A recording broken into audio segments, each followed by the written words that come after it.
नाज़रीन, इस्लामाबाद के पिम्स अस्पताल में आज अलसुब आतिशज़दगी का जो दिलखराश वाक़या पेश आया है उसने पूरी कौम को सदमे से दो चार कर दिया है।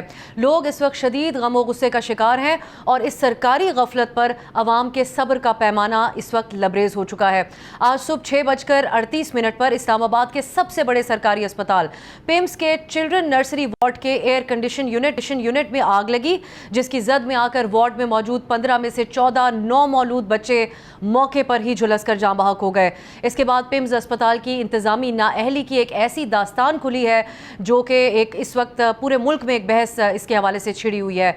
6:38 पर आग लगती है, मगर फायर ब्रिगेड को 16 मिनट बाद 6:54 पर इतला दी जाती है। जबकि रेस्क्यू का अमला पिम्स अस्पताल पहुंचता है तो उन्हें दरवाजे फलांग कर दीवारें तोड़कर नर्सरी वार्ड में घुसना पड़ता है, लेकिन जब तक वो वहां पहुंच बुझाते हैं तो 14 बच्चे इन आग के शोलों की नज़र हो चुके होते हैं। ये सरकारी नाअहली का एक ऐसा वाक़या है, हर पहलू से इनकॉम्पिटेंस के बड़े संगीन सवालात उठते हैं। इस पर बात करने के लिए आज के प्रोग्राम में हमने बोल की न्यूज़ रिपोर्टिंग टीम को दावत दी है जो आज दिन भर यहाँ पर मौजूद रहे। हर पहलू से इसका हम जायज़ा लेंगे। इस्लामाबाद स्टूडियो में मेरे साथ तशरीफ़ फरमाए मलिक सईद साहब, सीनियर नुमाइंदे हैं बोल न्यूज़ के, उमर हयात साहब और अली शेर साहब भी हमें ज्वाइन करे हैं जो कि डेप्यूटी ब्यूरो चीफ हैं बोल न्यूज़ के। बहुत बहुत शुक्रिया आप तीनों का। अली शेर साहब, आप पिम्स अस्पताल में ही मौजूद हैं तो हम पहले आपकी तरफ ही आएंगे। आज दिन भर तो जो होता रहा, बड़े विजिट्स होते रहे सरकारी, बड़े बड़े मिनिस्टर्स आते रहे यहाँ जिनके प्रोटोकॉल्स भी लगते रहे, लेकिन इस वक्त आप क्या देख रहे हैं? क्या तमाम जो बच्चों की लाशें हैं वो वर्सा के हवाले कर दी गई हैं या अभी भी वालिदैन कोई यहाँ पर मौजूद हैं जो मुंतज़िर हैं? जी बिल्कुल, जितने भी बच्चे थे यानी 14 बच्चे जो हैं उनके वर्सा के हवाले जो है उनकी डेड बॉडीज़ कर दी गई हैं। और यहाँ पे सुबह के वक्त जो है वो चीखो पुकार थी, सवालात थे, बहुत सी जो वालिदैन रो रहे थे, चीख रहे थे, हुकूमत पे बरस रहे थे। लेकिन अब यहाँ पे जो बहुत सा उसके बाद एक लंबा दौर जो है वो पॉलिटिकल क़यादत का चला कि जो यहाँ पे मुख्तलिफ़ औक़ात में आते रहे, वो विज़िट करते रहे, मीडिया टॉक्स करते रहे, अपोजिशन के और हुकूमत मुखालिफ जो है वो ये सवालात उठाते रहे कि ईडी पिम्स जो है वो अपने ओहदे पे मौजूद है, वज़ीर सेहत मौजूद है, सेक्रेटरी जो है उसको मुअत्तल कर दिया गया है।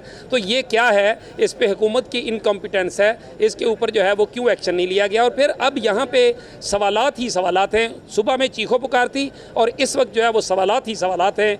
अगर देखा जाए जितनी मुख्तलिफ चीज़ें आई, अब यहाँ पे यकीन करें जिन लोगों से भी हमने बात किया है उनका एक ही फिक्र है कि एक बार फिर कमेटियाँ डाल दी गई हैं। वज़ीर आज़म ने भी कमेटी डाल दी है, वजारत सेहत ने भी, यहाँ पिम्स इंतज़ामिया ने भी, और इन कमेटियों का ना कोई नतीजा आया है और ना आएगा, क्योंकि जिनके बच्चे चले गए वो तो चले गए। अब आ जाते हैं कुछ उन सवालात की जानब जो कि वाकई पर्टिनेंट हैं। ये जहाँ पे मैं हॉस्पिटल में मौजूद हूँ, पहला तो एक इस इमारत का टेक्निकल फॉल्ट है और वो ये है कि इसके नीचे से फायर ब्रिगेड की गाड़ियाँ जो है वो गुजर ही नहीं सकती। जहाँ पे ये जगह मौजूद है, जहाँ पे ये नर्सरी थी, वहाँ पे ऊपर से फर्स्ट फ्लोर से रास्ते गुजारने के लिए, डॉक्टर्स की या अमले की आसानी के लिए ऊपर से रास्तों से आपस में डिपार्टमेंट्स को जोड़ा गया है। उसके नीचे से जो फायर ब्रिगेड है वो आ ही नहीं सकती थी, जिसकी वजह से दूर से जो है वो फायर ब्रिगेड को यहाँ पे पानी मारना पड़ा। दूसरी वजह एक तो पहले तो इतला फायर ब्रिगेड को लेट पहुँची, ये दुरुस्त बात है, ये CCTV कैमरों से भी इसकी तस्दीक हो चुकी है। जब फायर ब्रिगेड पहुँची ही है तो उस वक्त जो CDA के 2 मेन गेट हैं, तो जो एक गेट था जो करीब तरीन था इस MCH यानी चिल्ड्रन हॉस्पिटल के करीब वाला, वो गेट बंद था। उस गेट को खोलने में काफ़ी टाइम लग गया। फिर आगे आके ये रुकावटें थी। फिर एक वजह जो हमारे बहुत से अस्पतालों में होती रहती है कि बच्चे चोरी हो जाते हैं, बच्चे चेंज हो जाते हैं। उस सिक्योरिटी मेजर्स की वजह से हुकूमत ने, इंतज़ामिया ने ऐसे सिक्योरिटी मेजर्स लिए हुए थे नर्सरी का, जहाँ पे बच्चों को इनक्यूबेटर में रखा जाता है कि वहाँ पे एक ही दरवाज़ा रखा जाए और वहाँ पे सिक्योरिटी हो और उसके बाद उनका प्रोसेस या उनको ट्रांसफ़र करना जाए वो हो, और उसके बाद उनको जिस तरह कड़ा पहना दिया जाता है ताकि एक दूसरे के साथ जो है वो चेंज ना हो सके। उस दरवाजे के ऊपर एक जो बहुत बड़ी गफलत सामने आई, उसके ऊपर था ही कोई नहीं।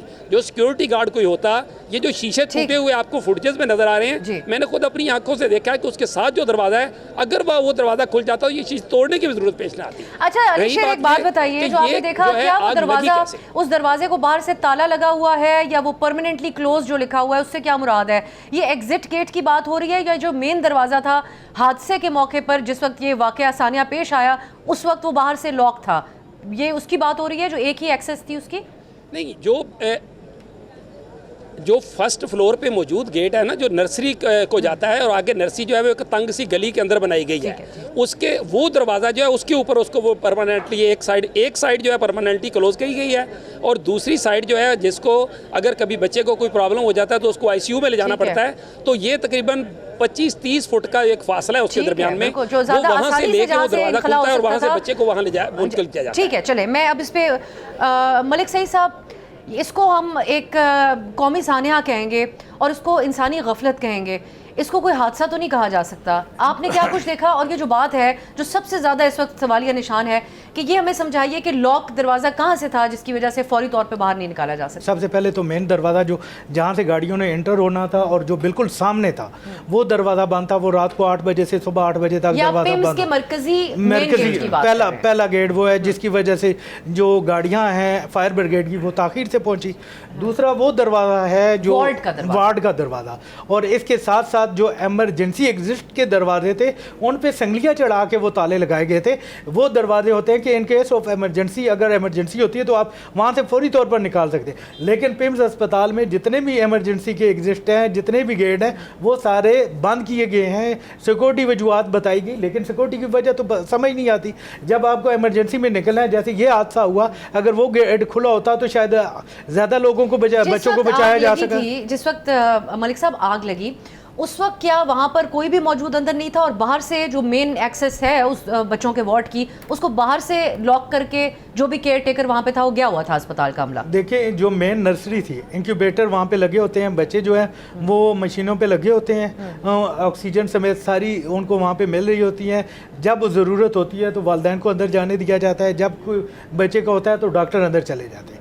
बाहर दरवाज़ा बंद करके एक गार्ड बैठा होता है जो कि पासेस वालों को अंदर जाने की इजाज़त देता है। ये बच्चे बेसिकली नर्सरी है। तो ये बात दुरुस्त है कि गार्ड बाहर से लॉक करके वहाँ पर मौजूद नहीं था खुद? जो वहाँ पे मौजूद थे बच्चों के लवाकिन, उन्होंने यही दावा किया। इसके अलावा जो बाहर लोग मौजूद थे जो वहाँ पे वो मौके पे पहुँचे, जिनके साथ हमारी बात हुई, उन्होंने कहा सुबह 6:30 से 6:45 के दरमियान हमें 2 धमाकों की आवाज़ आई, हल्के धमाकों की। ठीक है। वो कहते हैं वो सुन के हम जब वहाँ पे पहुँचे दरवाजे बंद थे। पेम्स के जो गार्ड थे वो सीढ़ियाँ लगा के ऊपर चढ़े हैं, शीशे तोड़ के अंदर दाखिल हुए हैं। बाद में जो रेस्क्यू वाले थे, फायर ब्रिगेड वाले, उन्होंने भी यही मौक़िफ़ अख्तियार किया कि हमारे साथ ट्रबल की गई, हर्डल्स क्रिएट की गई। मैं उमर साहब की तरफ ये कहते हुए कि जो आप बात कर रहे हैं उस पर एनी शाहिदीन तो टाइम लाइन भी थोड़ी मुख्तलिफ बता रहे हैं।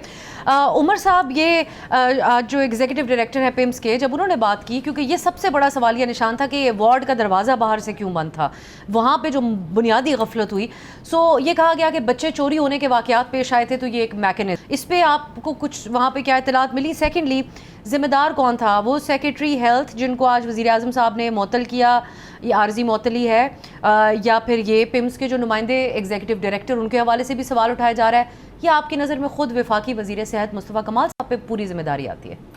बहुत बहुत शुक्रिया। सबसे पहले तो जो आपने बात की कि वो दरवाज़ा बंद था या खुला था या वहाँ पे कोई मौजूद नहीं था, आपने एक खातून का क्लिप चलाया, वो जिंदा जो बच जाने वाली बच्ची है उसकी खाला है, और उसने खुद उसको रेस्क्यू किया। उसका जो स्टेटमेंट आया है उसके मुताबिक उस वक्त वहाँ पर कोई भी अस्पताल सिर्फ एक नर्स, वो कहती है, चीखती हुई निकल रही थी बाहर, और कोई अमला नहीं था। और वो उस वक्त पहुँची और उसने उस बच्ची को, अपनी जो बच्ची, उसके भी बाल झुलस गए और उसने उस बच्ची को बचाया।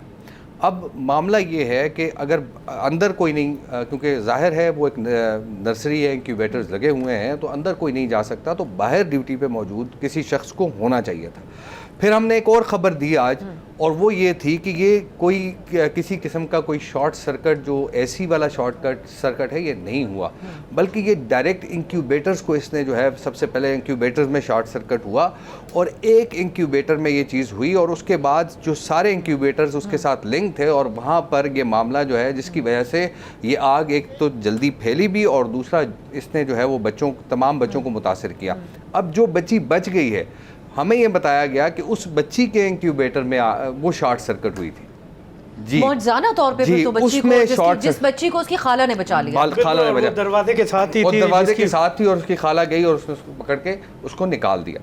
अब मामला ये है कि जो पिम्स इंतज़ामिया है, ख़ास तौर पे अगर देखा जाए, इसमें कोई दो राय नहीं है कि अमला कम है, बर्डन बहुत ज़्यादा है, इस्लामाबाद का सबसे बड़ा हॉस्पिटल है, लेकिन क्या हुकूमत की ज़िम्मेदारी नहीं बनती कि इस्लामाबाद के सबसे बड़े हॉस्पिटल को state of the art hospital बनाया जाए? क्या जो पिम्स इंतज़ामिया है, जिन्होंने 3 साल में 22 अरब रुपए का बजट लिया है, उनकी जिम्मेदारी नहीं बनती? अभी आपको मैं पिछले माली साल का डेटा देता हूँ। हाँ, हमारा जो फेडरल बजट है हेल्थ का वो बताइएगा 2026-27 का। मैं आपको ये बताऊं, मैं पिम्स का बजट आपको बताऊंगा जिसमें आग लगी है जी, स्पेसिफिकली। यानी पिम्स को गुज़िश्ता माली साल जो एलोकेशन थी वो 6 अरब 84 करोड़ रुपए थी, और पिम्स ने जो खर्चा किया वो 7 अरब 51 करोड़ रुपए खर्चा किया। यानी अपना एलोकेटेड बजट से भी उन्होंने तकरीबन जो है वो 65 करोड़ रुपए ज़्यादा खर्चा किया। जो करंट फिस्कल ईयर है, करंट फिस्कल ईयर में जो है वो पिम्स को 7 अरब 63 करोड़ रुपए पिम्स के लिए मुख्तस हैं। अब इसमें आपको ये बताऊं कि गुज़िश्ता माली साल जो कि ये मदर केयर चाइल्ड सेंटर है, हाँ। MCH सेंटर है, इसको गुज़िश्ता माली साल 85 करोड़ 56 लाख रुपए इसका बजट था, सिर्फ और सिर्फ इस सेक्शन का, और करंट फिस्कल ईयर में इसे बढ़ाकर 1.7 अरब रुपए जो है वो किया गया है। यानी इसमें भी आपको 21 अरब रुपए का इंक्रीज़ 21 करोड़ रुपए का इंक्रीज़ जो है वो नज़र आ रहा है। तो मामला ये है कि जब इतने बड़े पैमाने पर आपको फैसिलिटेट किया जाता है, तो क्या आपकी ये जिम्मेदारी नहीं बनती बहैसियत एग्जीक्यूटिव डायरेक्टर या बहैसियत सेक्रेटरी हेल्थ या बहैसियत वजीर हेल्थ कि आप उस अस्पताल को स्टेट ऑफ द आर्ट बनाएं? सिर्फ एक और नंबर भी ऐड कर देती हूँ, आपने बड़े अच्छा इसके अंदर जो तफसील शेयर की है बजट के हवाले से। जो आग से तहफ़्फ़ुज़ के लिए विफाक इस्लामाबाद का सिर्फ जो बजट है वो 74 करोड़ रुपए है, जो इस्लामाबाद के अंदर यकीनन सरकारी बिल्डिंग्स हैं उनके अंदर मैकेनिज्म के हवाले से जो आज बिल्कुल काम नहीं किया, और CDI ने भी कह दिया कि यहाँ पर कोई फाइटिंग का सिस्टम नहीं था। अली शेर साहब की तरफ हम एक बात जाएंगे और फिर बात करेंगे अली शेर साहब से इस पर कि किस तरीके से आज इस पर पर्दा डालने की कोशिशें की गई, मीडिया एक्सेस को रोकने की कोशिश की गई और वालिदैन को मीडिया से गुफ्तगू करने से भी रोका गया। बात होगी एक ब्रेक के बाद। नाज़रीन, ब्रेक के बाद खुशामदीद। आज पिम्स अस्पताल में जिस किस्म की सरकारी गफलत देखने में आई है, पाकिस्तान की पूरी कौम इस वक्त न सिर्फ हैरान परेशान है बल्कि हर आंख अश्कबार है, क्योंकि 9 मौलूद बच्चे हैं जिन बच्चों ने अभी तक दिन का सूरज नहीं देखा, जिनकी माओं की गोद उन माओं को उनको गोद में उठाना नसीब नहीं हुआ, लेकिन एक सरकारी गफलत की वजह से वो किस अंदोनाक तरीके से दुनिया से चले गए। हमारे सीनियर नुमाइंदे अली शेर साहब मौजूद हैं पिम्स अस्पताल में। अली साहब, अब ये जो एक मामला है कि फायर ब्रिगेड की टीम भी एक्सेस जल्दी नहीं कर सकी क्योंकि रास्ते बंद थे, जो आपने बताया कि जो मेन जो गेट्स हैं पिम्स के उनको बंद कर दिया गया था। दूसरा, जो वालिदैन हैं उनके हवाले से उनको पुलिस, हमने बल्कि वीडियोस में भी देखा कि उनको रोक रही है मीडिया से बात करने के लिए। एक लड़की ये भी बताती है कि जब वो अपने भतीजे को, छोटे 9 मौलूद बच्चे को उठा के बिल्डिंग से बाहर निकलने की कोशिश करने लगी तो उसको कहा गया अभी आप बाहर ना जाएं, खबर बाहर निकल जाएगी।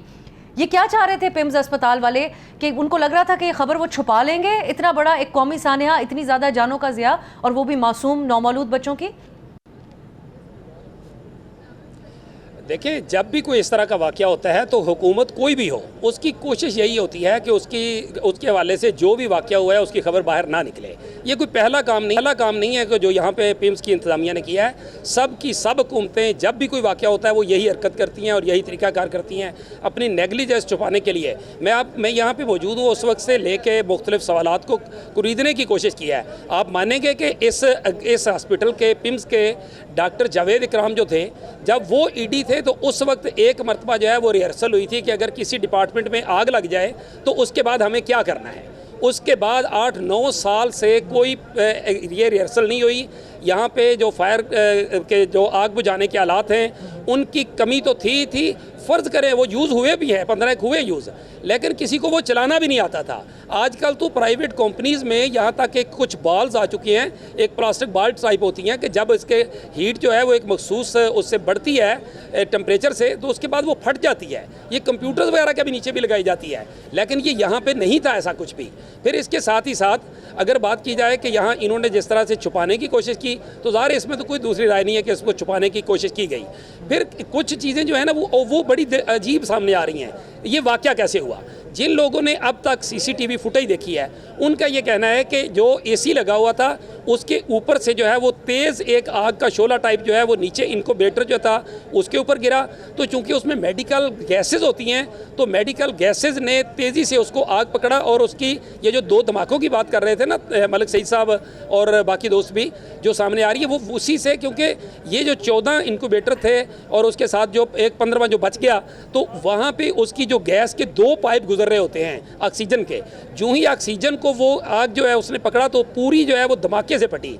फिर जो जिन्होंने CCTV देखी है हम कोशिश कर रहे हैं इंशाल्लाह CCTV हासिल करने की, लेकिन जो बेसिक चीज़ है जिन्होंने देखी है उनका ये कहना है कि जो खातून जो खुद आप भी जैसे आप कह रही थी ना कि एक खातून मलिक साहब भी कह रहे थे कि उसने दाखिल होने की कोशिश की, वो वाकई को इसकी अमला जो था उसमें से एक नर्स थी उसने पहले अंदर घुसने की कोशिश की लेकिन आगे से उसे आग पड़ी तो जो ही जो बिल्कुल इंक्यूबेटर साथ था दरवाजे के उसको वो उसने खींच के बाहर निकाला। जो ही वो निकाला तो इतनी देर में जो CCTV बता रही है उसके मुताबिक जो उनकी खाला थी वो भी उस जगह पे पहुंच चुकी थी। तो इस तरह से अंदर से तो नर्स ने ही निकाला है। इसी तरह से 26 खवातीन जो हैं उनको भी जो है वो रेस्क्यू किया गया। चलिए इस पे 2-3 तरह का मौक़िफ़ है क्योंकि अली शेख साहब सबसे बड़ी हमारे सामने इस वाक़े पे पहुंचने वाली वो लड़की जो एक अपनी भांजी को रेस्क्यू करके लेके आई उसका जो बयान है ऑन द रिकॉर्ड उसमें यही कहा गया कि नर्स वहाँ से चीखती हुई मदद के लिए पुकारती हुई बाहर निकली और इस बच्ची ने फ़ौरन सामने पड़ी हुई अपनी नौमौलूद भांजी को उठाया और वो वहाँ से निकली। मैं दोबारा आपकी तरफ आती हूँ मलिक साहब, अब ये जो बात हम कर रहे हैं कि इस वाक़े को छुपाने की कोशिश की गई, जो नाअहली हुई डिले करके फायर ब्रिगेड को इन्फॉर्म किया गया, फिर उनको दाखिल नहीं होने दिया गया मेन गेट बंद करके, और फिर उसके इस सब के ऊपर खबर छुपाने की भी कोशिश की गई कि मीडिया ना एक्सेस करे मीडिया, ये मज़ीद आप समझते हैं कि इट्सेल्फ भी एक और मुजरिमाना एक्ट, उसके बाद इसके बाद एक और एक्ट कमिट किया गया है जो कि क्रिमिनल एक्ट है। जी देखिए, मैं वहाँ पे सारा दिन आज रहा तो मेरी तो ऑब्जर्वेशन ये है कि सुबह जब जिस तरह लोग बता रहे अमला पूरा नहीं था, अमला अगर पूरा होता तो फौरी एक क्विक रिस्पांस होता। दूसरी चीज़ ये पैरामेडिक जो स्टाफ है उसको ट्रेनिंग दी जाती है, उसको तरबियत दी जाती है कि हंगामी हालात में उसने कैसे निपटना है। तो फिर हमला पूरा भी होता तो क्या फ़र्क पड़ता मलिक साहब, अगर वो ट्रेंड ही नहीं है कुछ करने को? तरबियत तो दी जाती है। नहीं, हम कैसे कह सकते हैं अगर अमला पूरा होता तो वो बचा लेते ये हादसा होने से? अगर बचाने की बात नहीं है, फिर आप नुकसान को कम कर सकते हैं। मसला ये है जहाँ पे एक नर्स के जिक्र आ रहा है वहाँ पे 3 से 4 होती तो वो ज्यादा, अगर वो 3 से 4 सब बाहर से उसको लॉक लगा के जो गार्ड साहब वहाँ पे थे उनकी तरह कहीं और बैठे होते तो ये भी तो एक हमारा डाउट तो यही है कि वो कहीं और बैठी हुई थी। अगर वहाँ पे होती तो वो ज्यादा अच्छे तरीके से मैनेज हो जाती। एक बंदा था, अब उसको ज़हन में नहीं आया कि हमने क्या करना है और वो बजाय इसके कि रेस्क्यू को बुलाता, जो ताख़ीर की वजह जो मुझे समझ आ रही है, अब मैं एकदम घबरा गया कि लोग भी नहीं, अब मैं क्या करूँ, ये वाक़या हो गया। मैं बजाय इसके कि उसको जो है ना मुतलका काम को बुलाऊँ, मैंने कवर करने की कोशिश की कि हम किसी तरीके से इसको कंट्रोल कर सकें, जो कि कंट्रोल नहीं हुआ। लवाकिन आ गए, लवाकिन को भी रोकने की कोशिश की गई, रेस्क्यू टीमें आई, रेस्क्यू को भी वहाँ पर रोकने की कोशिश की गई। ऊपर से सबसे बड़ा मसला जो EDPMs कह रहे हैं, अगर 26 सिलेंडर जो हैं वो आग बुझाने वाले मौजूद थे, इस्तेमाल किए गए, वो हमें उसके जो नताइज हैं वो क्यों नहीं नज़र आ रहे? वो 26 सिलेंडर कहाँ पे इस्तेमाल किए गए? आप कह रहे हैं कि हमने जो है वो ये भी इतलात आ रही है, बीच में इतलात हैं, कंफर्मेशन तो कहीं से भी नहीं हो रही क्योंकि हर जगह इंफॉर्मेशन डिफरेंट है। इवन के वफाकी वज़ीर तारिक फजल चौधरी आए, उनको और ब्रीफिंग दी गई। इसी तरह जो उन्होंने कहा 7:55 पे जो है वो इतला मिली आगे। इसी तरह मुस्तफ़ा कमाल आए, उनको और ब्रीफिंग दी गई। बाकी जो लोग हैं उनको मुख्तलिफ ब्रीफिंग दी गई। जो रेस्क्यू स्टाफ है उसका मौक़िफ़ और है। आप देखिए ना, अब कंफ्यूजन इतनी ज़्यादा क्रिएट कर दी गई है कि आप इसका कैसे जायजा लेंगे कि कौन सी इन्फॉर्मेशन है ठीक है, कौन सी गलत है। ऊपर से प्रॉब्लम सिर्फ एक बात वाज़े है, मैं एक ब्रेक की तरफ जाती हूँ मलिक साहब, दोबारा आऊँगी आपकी तरफ। तमाम चीज़ों पे कंफ्यूजन सकती है लेकिन एक बात वाज़े है कि ये क्रिमिनल नेग्लिजेंस हुई है यहाँ पर और ये अस्पताल के अमले की तरफ से की गई है, मुकम्मल सरकारी नाअहली हुई है यहाँ पर। एक शॉर्ट ब्रेक की तरफ जाते हैं, वापस आएंगे तो उमर हयात साहब से इसी बारे में बात करेंगे।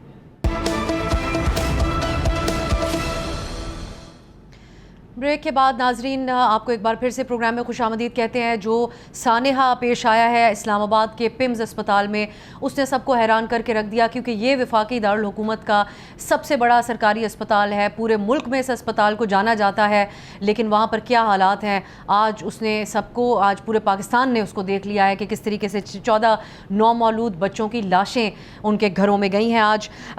उमर हयात साहब, अब हम बात कर रहे थे इससे पहले, आप बजट भी हमें बता रहे हैं जो सुनने वालों के लिए एक हैरानकुन अमाउंट है क्योंकि अगर हालात देखें अस्पताल के जाके तो लगता तो नहीं है कि इतने अरबों रुपए यहाँ पर बजट की शक्ल में आते हैं। 3 साल के 22 अरब रुपए पिछले 3 साल में आपने बताया पिम्स में। इसमें मेंटेनेंस के नाम पर कितने मखसूस हैं, क्योंकि मेंटेनेंस तो फायर सिस्टम की तो की ही नहीं गई है वहाँ पर। सेकेंडली जो बिल्डिंग के सेफ्टी रूल्स होते हैं उसकी कंप्लाइंस का भी कोई असूल पाया जाता है हमारी सरकारी बिल्डिंग्स में, या बाकी बिल्डिंग्स के हवाले से भी अब जो है वो एक परेशानी का सबब होना चाहिए कि वहाँ पर किस हद तक कंप्लाइंस की जाती है। इन दोनों के साथ साथ अपने जवाब में इस बात को भी एड्रेस कीजिएगा कि जो सेक्रेटरी सेहत को तो ओहदे से हटा दिया गया, दूसरा नाम फिर आ रहा है एग्जीक्यूटिव जो डायरेक्टर हैं पिम्स के, उनके हवाले से, तो उन पे किस हद तक जिम्मेदारी आती थी? इस मामले का पहले हमें इस पैनल में जवाब नहीं मिला। देखिए, सेक्रेटरी हेल्थ का जो मामला है उस पर तो एक्शन हो गया, लेकिन जो इस वक्त तमाम बुनियादी जिम्मेदारी मेरे ख्याल में जो बनती है वो एग्जीक्यूटिव डायरेक्टर पिम्स की बनती है, क्योंकि वो ऑल इन ऑल है, और उसके बाद उसके नीचे काम करने वाले जितने भी जॉइंट एग्जीक्यूटिव डायरेक्टर्स हैं उनकी ये जिम्मेदारी बनती है। लेकिन वो अपनी जिम्मेदारियों से ओहदा बरा उस ज़िम्न में नहीं हो रहे, क्योंकि उनकी तरफ से हमेशा ये कहा जा रहा है कि ये बर्डन बहुत ज़्यादा है हम पे, हमारे पास स्टाफ कम है, हमारे पास पेशेंट ज़्यादा हैं, हमारे पास जो है वो इक्विपमेंट्स उस तरह के नहीं हैं। अब रिसेंट भी एक वाक़या हुआ था जिसमें एक इक्विपमेंट नहीं था, तो इसी तरह इक्विपमेंट्स के हवाले से आप जिस रिसेंट वाक़े की बात कर रहे हैं वो मीडिया में रिपोर्ट सामने आई थी कि पिम्स अस्पताल में जो स्कैन एंजियोग्राफी स्कैन की 2 मशीनें हैं वो गैर फाल हैं, और प्राइम मिनिस्टर ने इस पर नोटिस लिया था, लेकिन वजीर सेहत कहने लगे कि वो भी फाल हैं। उन्होंने तो इस बात को भी डिनाई किया। बिल्कुल, जो रिपोर्ट्स हैं उस पर प्राइम मिनिस्टर तो एक्शन लेते हैं, लेकिन जो हेल्थ मिनिस्टर उन्होंने कहा कि जी बिल्कुल ठीक है। अब मामला ये है कि मेंटेनेंस के हवाले से जो बजट है जो आपने कहा, और ख़ास तौर पे मैं स्पेसिफिकली इसके जो मदर केयर जो सेंटर है इस हवाले से बात करूँगा, इसके मेंटेनेंस के लिए जो है वो तकरीबन 35 करोड़ रुपए जो है वो रखे गए, ठीक है। और इसी तरह कुछ और मेंटेनेंस के मामलात के हवाले से भी 70 लाख रुपए मज़ीद जो है वो रखे गए थे प्रीवियस फिस्कल ईयर में। तो अब इसमें उस जाहिर है क्योंकि बजट बढ़ गया है, मेंटेनेंस जो है वो भी बढ़ जाएगी, उसका बजट भी बढ़ गया है। लेकिन अब जो मामला है कि हमारे पास जो रिपोर्ट्स आई हैं, मलिक साहब ने जैसा कि कहा कि 6:38 या 6:53 किसी को कोई ब्रीफिंग, अब जो मेरी यानी शायद से बात हुई है वो मैं इसलिए उसकी बात करूंगा कि मुझे उसने 6 बजे का वक्त बताया, और फिर जो एक पहला जो कॉल हुई है रेस्क्यू को वो 6:14 में हुई है, जिसको बाद में उन्होंने कहा कि ये फेक है। जो फायर ब्रिगेड वाले उन्होंने कहा कि ये कॉल नहीं हुई बल्कि ये फेक कोई पेज चल रहा है, तो उसको उन्होंने डिनाई कर दिया। लेकिन जो 6 बजे का वक्त था, और क्योंकि एक शख्स 5 बजे भी आया था, उसने कहा कि 6 बजे जब मैं यहाँ था तो ये काम हुआ। लेकिन ये एनी शाहिदीन के बयान, जी एनी शाहिदीन के जो बयानात हैं, तो अब हम तो वहाँ जाएंगे, जो एनी शाहिद है वो हमें जो बताएगा हम उस इंफॉर्मेशन को भी कैरी करेंगे। लेकिन जो हुकूमत या हुकूमती नुमाइंदे, वजीर, सेक्रेटरी, ईडी, जिस तरह के उनके स्टेटमेंट्स हैं उसमें तो हमें डिफरेंस एक नज़र आता है, क्योंकि किसी का स्टेटमेंट और है, किसी का स्टेटमेंट और है। आज जब सुबह हम ईडी पिम्स से बात कर रहे थे, जिस वक्त वो आए, तो उनसे बार बार ये सवाल हो रहा था कि दरवाजे क्यों बंद थे, तो वो इसका उन्होंने कहा जी कमेटी बन गई है। एक जवाब जरूर आया था उनका कि बच्चे चोरी होने के वाक़यात पेश बच्चे चोरी होने, यानी उन्होंने एक्सेप्ट किया इस बात को कि दरवाजे बाहर से बंद थे। और जो दरवाज़ा मेन गेट है, चिल्ड्रन जहाँ से एंट्रेंस है, मरकजी दरवाजा जी चिल्ड्रन हॉस्पिटल की एंट्री गेट अलग है, जो ओपीडी है उसका एंट्री गेट अलग है। तो ये गेट जो है वो तकरीबन 10 से 15 मिनट बंद रहा है। इस पे उनसे सवाल हुआ कि 10 से 15 मिनट तक गाड़ियां बाहर खड़ी थी, गेट पे कोई नहीं था। तो जब ऐसे दूसरी तरफ से फिर वो फिर के आई हैं, और फिर जो अली शेर साहब ने कहा कि जो बिल्डिंग स्ट्रक्चर है वो भी ऐसा है कि उसमें फायर ब्रिगेड की गाड़ियां, क्योंकि उनकी ऊंचाई ज़्यादा होती है और वो उसमें आ नहीं सकती। तो ये सबसे पहले तो इस्लामाबाद के अंदर आप देखें, बिल्डिंग जो रूल्स हैं उनको फॉलो नहीं किया जा रहा, बिल्डिंगें बनाई जा रही हैं। अब आप ब्लू एरिया की एग्जांपल ले लें, यहाँ पे क्या है, यहाँ पे अगर आग लग जाए तो क्या हो जाएगा, और सारी की सारी बिल्डिंग। अच्छा उमर साहब, एक बात कही, मैं मलिक साहब की तरफ जाऊंगी और इनका फिर उसी बात पे कमेंट होगा। वफाकी वजीर सेहत हैं मुस्तफ़ा कमाल साहब, जो कराची में मौजूद थे और वहाँ से फिर पहुँचे इस्लामाबाद। ये वाक़या रोनुमा होने के बाद पिम्स में उन्होंने प्रेस कॉन्फ्रेंस की, बच्चों के वालिदैन और लवाहिकीन ने सख्त सवालात किए उनसे और बड़े गम और गुस्से का इजहार किया। वहाँ पे जो उनका लबो लहजा था, आपका बड़े सालों का एक एक्सपीरियंस है रिपोर्टिंग में, एक इतने बड़े कौमी साने के बाद ये एक मुनासिब लबो लहजा था, वो गम जो अवाम में पूरे कौम में है वो आपको नज़र आया? क्योंकि वो बड़े सख्त लहजे में बात कर रहे थे, मीडिया के सवालात से बड़े ऑफेंड होते हुए नज़र आ रहे थे। बिल्कुल, इसमें कोई दो राय नहीं है कि उनकी जो टोन थी वो बिल्कुल हार्श थी, और उनको चाहे जो कोई भी था उनसे बात कर रहा था, उनको इस मौके पर चाहे कोई मीडिया से था या लवाहिकीन थे या कोई भी शख्स था, वो एक Pakistani as a Pakistani question कर रहा था, तो उनको तहम्मुल से जवाब देना चाहिए था, लेकिन वो ऑफेंड हुए, जो नहीं होना चाहिए। जब वो हमारे साथ जब वो मीडिया टॉक के लिए आ रहे थे, तो उससे पहले मैं और मलिक सईद साहब दोनों वहाँ पे खड़े थे, तो हमारे उस वक्त ना हमने कोई क्वेश्चन किया, क्योंकि हमने कहा कि आप कैमरों पे टॉक करें, कुछ लोग मोबाइल पे टॉक करना चाह रहे थे, तो उस वक्त वो उनका ये सिचुएशन उनकी नहीं किसी थी। भी civilized world के अंदर लेकिन हाँ। जब वो आए और जहां उनसे सख्त सवालात हुए, जाहिर है कि आप वजीर सेहत हैं किसी सिविलाइज मुल्क की, जैसे कि आपकी बात को मैं लेता हूँ कि अगर कोई सिविलाइज मुल्क होता तो वहाँ पे वजीर सेहत क्या प्राइम मिनिस्टर भी घर चला जाता, प्राइम मिनिस्टर भी जाता। और कम से कम उमर साहब, इंसानियत के तकाजे हैं कि इंसान की आंखें अश्कबार हो जाती हैं और लोगों के सामने आंखें नहीं उठा पाता कि जब आपकी वजारत के अंडर ऑपरेट करने वाले अस्पताल के अंदर ऐसे हालात पैदा हो जाएं और बच्चे। मैं आपको एक बात बताऊं कि आज सुबह जब मैंने ये खबर सुनी, तो आप यकीन करें कि मैं खुद बच्चों का बाप, तो मुझे खुद ये फील हुआ कि मैंने कहा एक बच्चे को एक माँ अपनी कोख में 9 महीने पालती है, और क्या उसकी उस पर क्या गुजर रही होगी। बच्चा बीमार हो तो वालिदैन जो है वो उनकी हालत ख़राब हो जाती है, लेकिन हम टस से मस नहीं हो रहे। हम क्या पता नहीं हमारा क्या किस तरह का हमारा खमीर है कि हम जो है उस मामले को भी, उस पर भी हम लोगों की दिलजोई और अश्कजोई नहीं कर रहे, बल्कि मजीद उनके जख्मों और हुक्मरानों के लहजे में एक नरमी तक नहीं आती है। मैं उमर साहब की बात पे ही फिर क्लोज करूंगी। मलिक साहब एक आप क्विकली अपना इसी बात पे आप ऐड कर लें। मैडम, सबसे पहली बात यह है कि जो पिम्स में हालात हैं उसकी सबसे बड़ी वजह है वहाँ की पॉलिटिक्स। वहाँ पे डॉक्टर्स की आपस में एक दूसरे के साथ है, ये इसके शोबे को नहीं बजट देना, इसके शोबे को नहीं देना। वो पॉलिटिक्स का आज कहीं पे भी जिक्र नहीं हुआ, जो सबसे बड़ी नेगलिजेंस की वजह है। कुछ लोग हैं वहाँ पे ताकतवर, उनकी आपस में लड़ाई है। ऊपर से सिक्योरिटी जो है वो उन्होंने थर्ड पार्टी को दी हुई है, ठेके पे दी हुई है, ऑक्शन की हुई है। जहाँ तक हम इस वाक़े की बात करते हैं तो इसमें तो एक माँ के जुड़वा बच्चे थे, वो भी एक जोड़े का कह रहे हैं कि 14 साल के बाद बच्चा पैदा हुआ था। लेकिन मलिक साहब देखिए, जितनी भी पॉलिटिक्स हो अस्पताल के अंदर, ये तमाम जिम्मेदारियां वफाकी वजीर सेहत पे आती हैं। वो किस तरीके से ट्रांसफॉर्म करते इस अस्पताल को, जिसके ऊपर लाखों लोग रिलाय करते हैं, जुड़वा शहरों के भी और आसपास के इलाकों के भी। बहुत बहुत शुक्रिया मलिक सईद साहब, उमर हयात साहब और अली शेर साहब हमारे साथ शामिल हुए। नाजरीन, 24 घंटे में इस मामले की तहकीकाती रिपोर्ट सामने आने की बात तो हुई थी, लेकिन क्या 24 घंटे में ऐसी कोई रिपोर्ट सामने आएगी जिसमें असल जिम्मेदारों का तयन हो, इस बारे में कुछ भी कहना अभी कबल अज़ वक्त होगा। आज के लिए इजाज़त दीजिए, खुदा हाफिज़। सब्सक्राइब करें और बेल दबाएं ताकि कोई खबर रह न जाए।